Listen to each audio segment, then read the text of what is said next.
Hello everyone, my self भूमिका पिठड़िया, financial adviser. तो आज हम बात करेंगे रिटायरमेंट प्लानिंग के कॉन्सेप्ट के ऊपर कि रिटायरमेंट प्लानिंग क्यों ज़रूरी है। इसके पहले मैं आप सभी लोगों से एक क्वेश्चन पूछना चाहती हूँ, आपको असेट पसंद है या लायबिलिटी? सभी लोग आंसर चैट बॉक्स में ज़रूर दीजिएगा।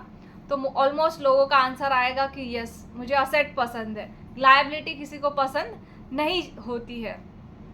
सेम वे में मैं आपसे पूछूंगी कि आप आपके फैमिली के असेट हो या लायबिलिटी हो। तो जनरली आप लोगों का आंसर क्या होगा? असेट है। क्यों? क्योंकि आज आप इनकम कमा रहे हो, आप आपके फैमिली के लिए घर गाड़ी बंगला बनाकर दे रहे हो, आप असेट बना रहे हो।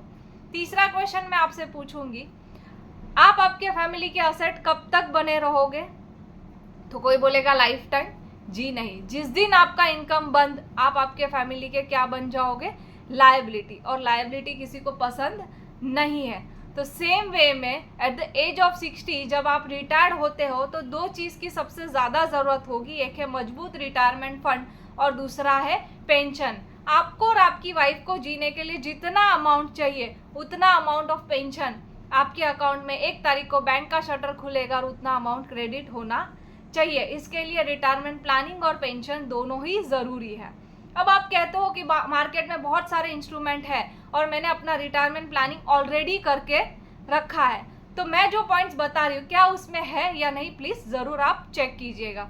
सबसे पहला पॉइंट, पेंशन प्लानिंग के लिए आपने प्लान किया है तो first point, fix amount of pension आपको अकाउंट में आना चाहिए। जैसे आपने कहा कि मैंने प्रॉपर्टी लेके रखा है और उसका रेंट आ रहा है, क्या वो फिक्स अमाउंट आएगा? उसका गारंटी है। आज 10,000 आ रहा है, कल 12,000 आ रहा है, फिर 9,000 भी आ रहा है और कोरोना में लोगों को रेंट ही नहीं मिला। तो फिक्स अमाउंट होना चाहिए, दैट्स द फर्स्ट पॉइंट।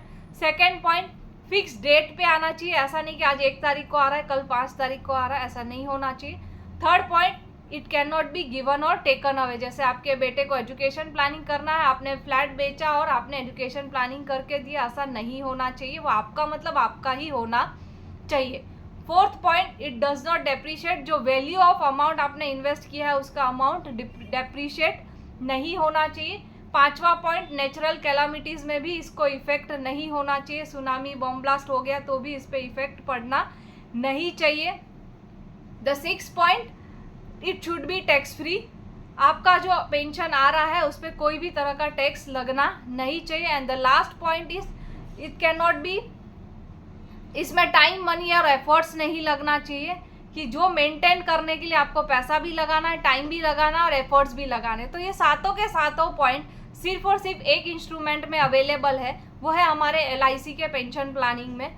सो ज़रूर आज ही संपर्क करें for your retirement pension planning के लिए। और अगर वीडियो अच्छा लगे तो लाइक करें, कमेंट करें और सब्सक्राइब करें और लोगों को शेयर कीजिए। धन्यवाद। जय हिंद।